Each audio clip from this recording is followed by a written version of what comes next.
on YouTube? It is JJ Patel here from Forever Flying, back with another video. In today's video, we're going to be going through 5 quick tips to help you with the touchdown raise.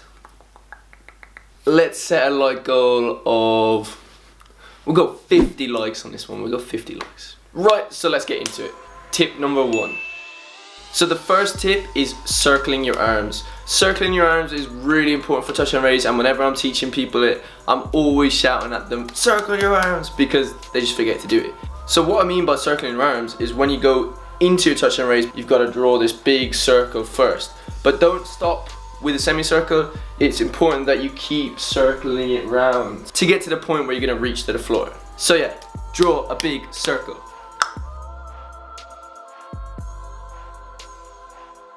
Tip number 2, making sure that you bring your chest towards the floor. So although a touchdown raise has RAIZ in it, it's not supposed to be high and floaty like a RAIZ. It's more about staying low to the floor and getting back onto your feet as fast as possible to generate as much momentum as you can, and then do crazy tricks out of it. So what I mean by getting your chest low to the floor is after you've done this circular motion and you start to step onto that second foot before your takeoff, as you're stepping onto that second foot, it's really important that you start to lower your chest. The way I like to say it is almost as if you're gonna go into an aerial, because before you aerial, you have to drop your chest. And also, the lower that you bring your chest to the floor, the easier and faster you're gonna be able to reach your hand onto the floor. Make sure that you're not taking this big jump into touch and raise, and if you feel like you're falling onto your hand rather than it just being there, it's probably because you're taking off with your chest a bit too high. Try going lower to the floor as you step into your touch and raise. Tip number 3. Tip number 3 is about spotting the floor. This is really important as it's going to help you with your inversion of your touch and raise, and it's going to help you put your hand on the floor. So what I mean by spotting the floor is when you step into touch and raise after you've done your big circle and you've brought your chest to the floor, as you lower your chest, you're going to pick a spot on the floor. It doesn't matter where, just pick a spot on the floor, and that's going to be your focus until you finish the touch and raise. So whatever you do whilst you're going through your touch and raise, don't take your eyes off that target. And if you don't take your eyes off that target, it's going to help you a lot with your head movement. So remember, spot the floor, pick a target, don't take your eyes off that target no matter what, and try and initiate a little bit of backwards head movement, which is going to help with the angle of your touch and raise.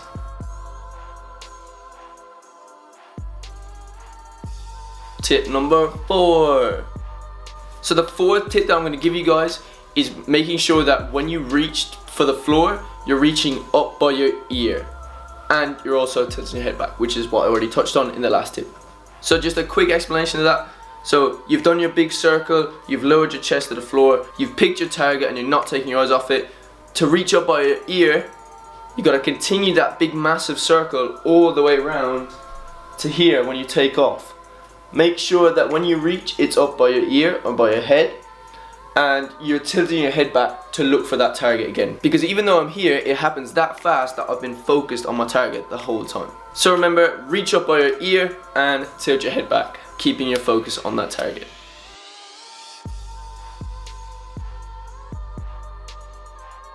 Tip number 5. The 5th and final tip that I'm going to give you guys for touch and raise is about that first leg that comes off the ground. So with that first leg that comes off the ground, you want to kick it up towards the ceiling as high and as hard as you can. The higher you kick it, the more inverted your touch and raise is going to be. It's going to look a lot better, and it's going to be a lot easier in general to do. So tip 4 and 5 combined give that back handspring effect that I kind of talk about a lot when I'm coaching touch and raise. But that's only because for back handspring you got to lift your feet up and you got to reach by your ears, and touch and raise is kind of similar. Thinking of the touch and raise a little bit like a back handspring and using this step of kicking that first leg really high and straight up towards the ceiling and reaching your arm up by your ear and tilting your head back, this is all going to help with the inversion of your touch and raise.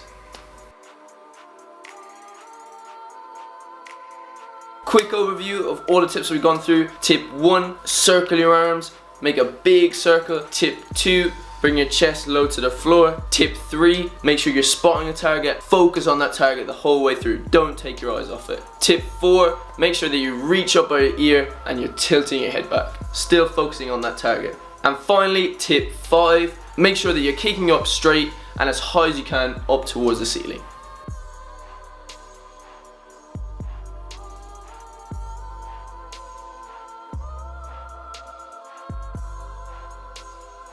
And those are my 5 tips for touch hand raise.